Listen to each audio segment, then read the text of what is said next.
Com muito atraso em relação a nações desenvolvidas, o Brasil traçou, no início da década passada, metas ambiciosas para a qualidade da educação no país. Queremos chegar a 2022, bicentenário da independência, com todas as crianças tendo garantido seu direito de aprender com qualidade. Os desafios são imensos e, para falar sobre eles, convidamos a professora Maria do Pilar Lacerda. Por 5 anos, ela ocupou a Secretaria de Educação Básica do Ministério da Educação na gestão do ex-ministro Fernando Haddad. No período, um de seus maiores desafios foi colocar em prática o Plano de Desenvolvimento da Educação. Pilar conhece bem a sala de aula. Antes de trabalhar no MEC, foi professora de História e secretária de Educação de Belo Horizonte. Hoje, é diretora da Fundação SM, que apoia a educação pública. Começa agora mais um programa da série Entrevista, desta vez sobre os desafios de ensinar em suas múltiplas linguagens. Tudo bem, Pilar? Tudo bom. Obrigado por ter aceitado o nosso convite. A gente já fez aí umas 4 ou 5 avaliações do Índice de Desenvolvimento da Educação Básica, um dos instrumentos ali criado pelo MEC, justamente para monitorar o cumprimento dessas metas. E a meta é ambiciosa, a gente quer chegar até 2022, recuperar um atraso aí histórico e chegar em 2022 no mesmo patamar hoje das nações desenvolvidas. Não é tarefa fácil, os desafios são imensos. Passado aí 4, 5 avaliações, Pilar, você acha que estamos no caminho certo? A meta ainda é viável? Vamos conseguir? Eu acho que a meta é viável. Se a gente tiver uma média 6 no Brasil, em 2022, a gente terá garantido todas as crianças na escola, todas as crianças aprendendo, né, e na idade certa. Algumas pessoas acham essa meta tímida. Na realidade, quando você fica mais por dentro disso, você vê o esforço e a complexidade para se chegar a isso. O que eu penso é que o caminho das séries iniciais, dos anos iniciais, é um caminho mais definido do que dos anos finais e do ensino médio. Porque o avanço que a gente teve até o 5º ano, ele não se refletiu nos anos finais. Já era para ter refletido e a gente continua com um desempenho ainda muito tímido nos anos finais do ensino fundamental, que seria de 6º ao 9º ano, e no ensino médio. Aí eu acho que o problema é mais complexo, porque não é só de conteúdo, não é só currículo. É todo um desenho da escola que não dialoga mais com essa juventude, com essa adolescência. Então, em relação aos anos finais do ensino fundamental e ao ensino médio, eu penso que a gente precisa ser mais ousado em relação não só ao conteúdo, como também à forma. Agora, como que a gente pode apoiar essas escolas? Porque eu fico pensando também, a gente tem essa meta ambiciosa, a gente quer chegar ao patamar dos países desenvolvidos, mas não somos ainda um país desenvolvido. Nós estamos combatendo a miséria, mas temos ainda dívidas históricas que se refletem na escola, né? A gente sabe o quanto que a origem familiar dos alunos tem impacto no desempenho deles na escola. Então, eu fico imaginando, nossos professores, os atuais professores, as atuais escolas, com esses alunos, como que tem sido o apoio à escola e ao professor para que a gente consiga dar condições a eles de cumprirem essa meta ousada? O plano de desenvolvimento da educação, Antônio, ele é muito amarrado, assim, ele faz muito sentido. A visão sistêmica da educação e os pontos do PDE, eles pensavam na infraestrutura, na avaliação do sistema, na formação dos professores, no projeto pedagógico, e isso se manifestava concretamente na elaboração do PAR. Quer dizer, o Plano de Ações Articuladas é um plano que cada município ou estado ele faz.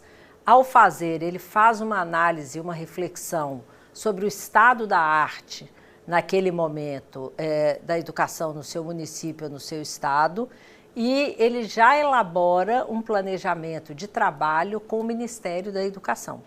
Mas você toca num ponto muito importante, quer dizer, nós temos 40 milhões de adultos brasileiros que têm baixíssima escolaridade. e 10 milhões de adultos que nunca frequentaram a escola. E como nós temos hoje 98% das crianças de 6 a 14 matriculadas na escola, elas são filhos e filhas destas gerações de brasileiros que não tiveram direito à educação. Então não adianta, e as pesquisas feitas falam que o grande problema da educação é do pai e da mãe, isso é muito perverso, porque não é verdade. Os pais estão muito empenhados que as crianças estejam matriculadas, estejam frequentando, mas eles não conhecem aquele território. Aquele ambiente não é um ambiente familiar, não é amigável e quando ele teve experiência escolar, essas experiências não foram boas. Então a gente precisa pensar uma escola do século XXI, mas uma escola que tenha um diálogo permanente com as famílias. Não na imposição, na cobrança, e por isso a educação de jovens e adultos é muito importante, porque a escolaridade da mãe, ela tem um impacto muito grande no desempenho escolar do filho. Então, é necessário recuperar esses brasileiros para a escola, para a educação escolarizada, o que não é tarefa fácil. Eu queria te fazer uma pergunta. Na tua experiência na Secretaria de Educação Básica do Ministério da Educação, o MEC é o principal ator isolado, mas você fazer as coisas, monta um projeto de creche e na hora que você vai executar, você sabe o quanto é difícil porque o município falta capacidade, falta gestão. Enfim, você implementar políticas públicas na ponta de Brasília para chegar na ponta é muito difícil. Como que vocês tentaram enfrentar esse problema no MEC? Nós dialogamos com o município, mas o MEC não impõe políticas para o município. Por isso que o plano de ações articuladas foi a forma que o MEC achou de começar a diminuir a chamada política de balcão, que é um prefeito mais influente, um deputado que conhece os caminhos ali, levava o secretário de Educação para o FNDE, que é a autarquia do MEC, que tem o dinheiro e tem os projetos. E quando a gente fez a primeira divulgação do IDEB, nós identificamos os 1.242 municípios de mais baixo IDEB e cruzamos com as transferências voluntárias do MEC. O que são as transferências voluntárias? As obrigatórias é o livro, a merenda, o transporte, que é universal. Mas existe uma transferência que é um valor importante, que é feita através da elaboração de um plano de trabalho. Então, o MEC divulga um edital, o município lê esse edital e apresenta um plano de trabalho. E vai a Brasília, ou manda esse projeto e recebe o financiamento. O que a gente descobriu é que os 1.242 municípios de mais baixo IDEB nunca tinham recebido recursos de transferência voluntária, porque não tinham essa expertise.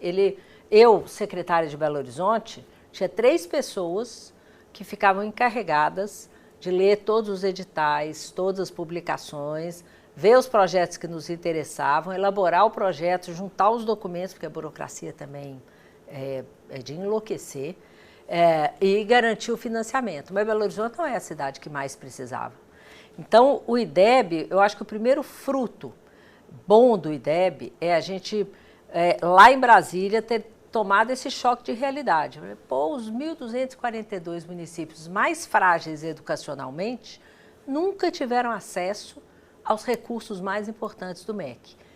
A elaboração do PAR e a identificação do IDEB mudam esse quadro. Então, teve todo um repasse, ir e vir para ir afinando e deixando claro que a postura do MEC estava mudando. Eu não digo aqui que a mudança foi radical, que todos aqueles costumes antigos foram embora de uma hora para outra, mas a gente passou a trabalhar num outro patamar, com mais conhecimento, com uma relação mais respeitosa com o município, porque a nossa tendência é achar, também não sabe nada, não está interessado. E aí, quando a gente começa a sair de Brasília, foi uma postura do ministro Haddad que influenciou a equipe, assim, sai do gabinete e vai lá na ponta para você ver e conhecer, você começa a entender as dificuldades muito grandes desses municípios e a necessidade de ter um diálogo menos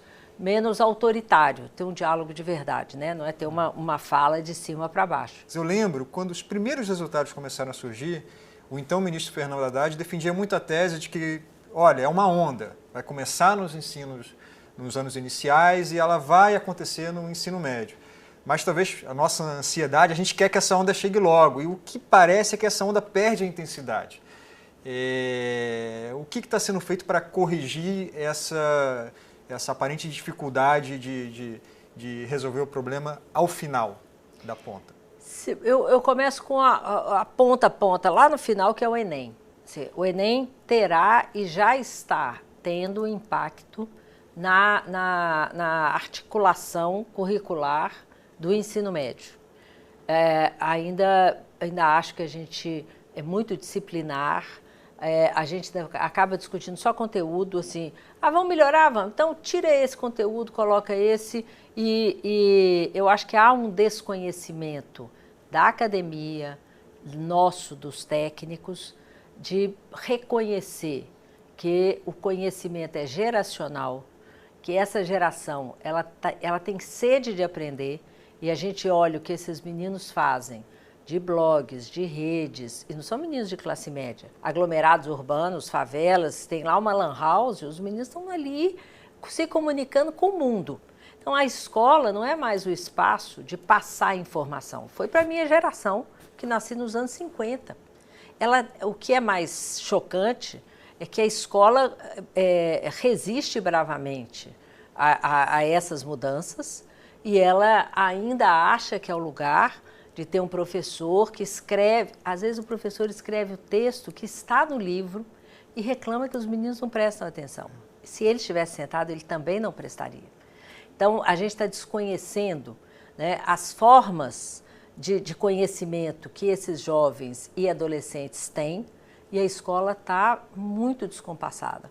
E, por isso, eu penso que a gente tenha o Enem como um sinalizador, mas as mudanças do 6º ao 9º ano, elas têm que ser muito radicais.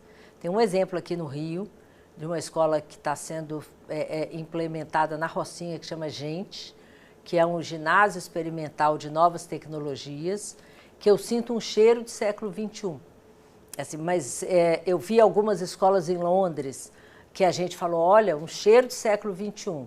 E aí, por quê? O que tem de diferente? Essa escola não tinha carteira. Ela tem mesas que você organiza de diversas maneiras, pode até colocar uma atrás da outra, mas não tem carteira individual. Porque ela já trabalha com essa concepção do trabalho em grupo, do compartilhamento, do fazer grupos de trabalho, grupos de pesquisa. Para isso, a gente tem que quebrar aquela tradição do professor com a sua disciplina, com um grupo de alunos. Então, a mudança para o 6º ao 9º ano e para o ensino médio, ela tem que ser muito radical. E, às vezes, eu acho que falta coragem, quando a gente está no governo, de enfrentar toda a onda conservadora que vem quando se faz esse debate. Pilar, muito obrigado por ter aceitado o nosso convite. Obrigado a vocês que nos assistiram. E a gente volta depois com mais um programa da série O Desafio de Ensinar em Suas Múltiplas Linguagens. Obrigado.